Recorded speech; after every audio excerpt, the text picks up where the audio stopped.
Hey, what is up guys, this is Odi Dirit Unboxing and Product Review, and we are back. PS5 is finally here, and for the past few weeks I've been watching reviews, unboxing and more. And now it's time for us to experience it in first hand. Is it really that hype? Is it really what they say it is? And why am I asking too much question? Honestly, I'm a little bit skeptical about this console. It's already 2020, Sony.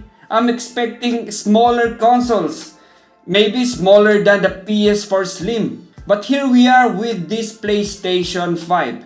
So today we are going to do a quick unboxing and give you my thoughts about this console as a consumer's level. FYI guys, I don't have any sponsors on this channel, and every product that I unbox came out here. No, here. So I'll be happy if you guys will subscribe, hit that like button, comment guys if you have any questions, suggestion, clarification, or any correction. It will help this channel a lot. So that's it guys. Before we go to the unboxing, let's talk about the price and the specification of this console. But first, let's roll that intro.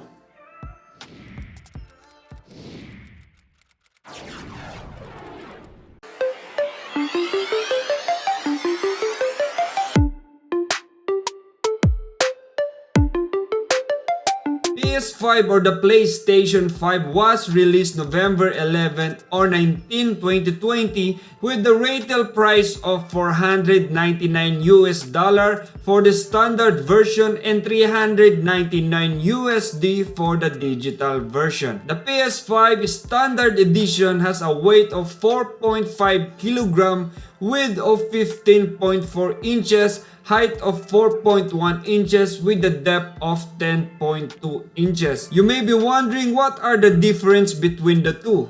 Fortunately, there are only one major difference. The standard version has 4K UHD Blu-ray disc drive, which is good news for backward compatibilities. But with that great power comes with a great price. With that out of the way, let's talk about the specs. Both have AMD Zen 2-base CPU with 8 core at 3.5 GHz variable frequency with a custom RDNA 2 GPU 10.28 teraprops 36 CUS at 23 GHz variable frequency with 16 GB GDDR6 memory, 448 GB per second memory bandwidth, 825 GB SSD internal storage. Also, this console supports expandable storage with NVMe SSD slots and a USB HDD support for external storage for PS4 games only, and optical drive 4K UHD Blu-ray drive for the standard edition. So that's it guys, without any further delay, let's go to the unboxing.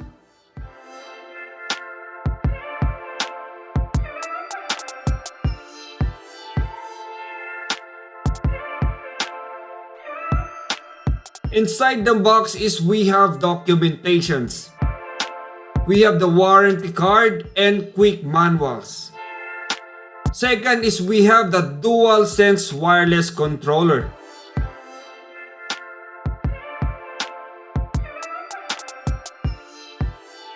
And next is we have the AC power adapter.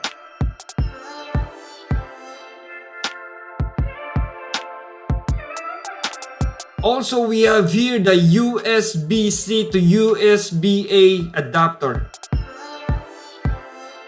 And the console stand. And inside is where we can find the hidden bolt.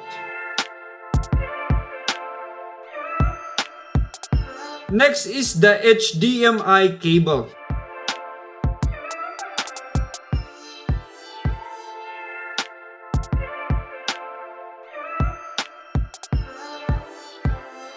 And lastly, we have here the PlayStation 5 console.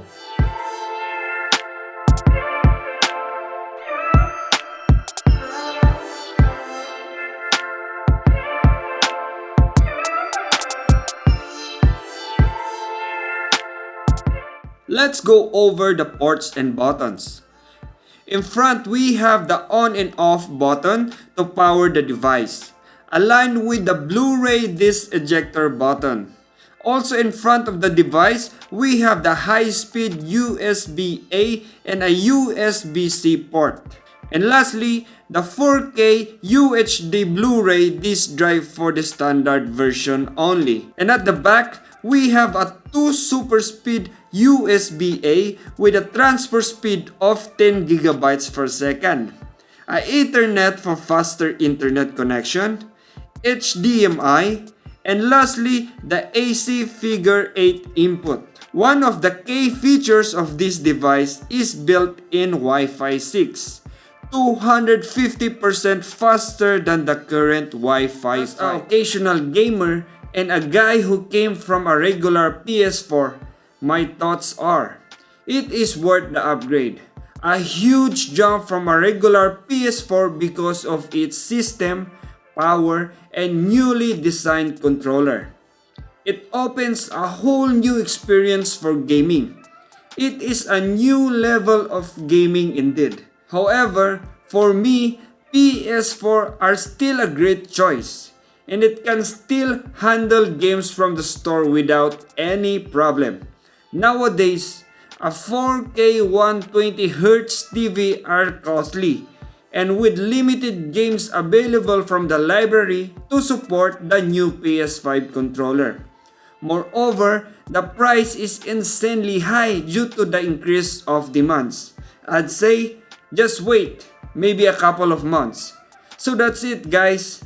Thank you so much for watching. This is Odi Dirit. See you guys next time.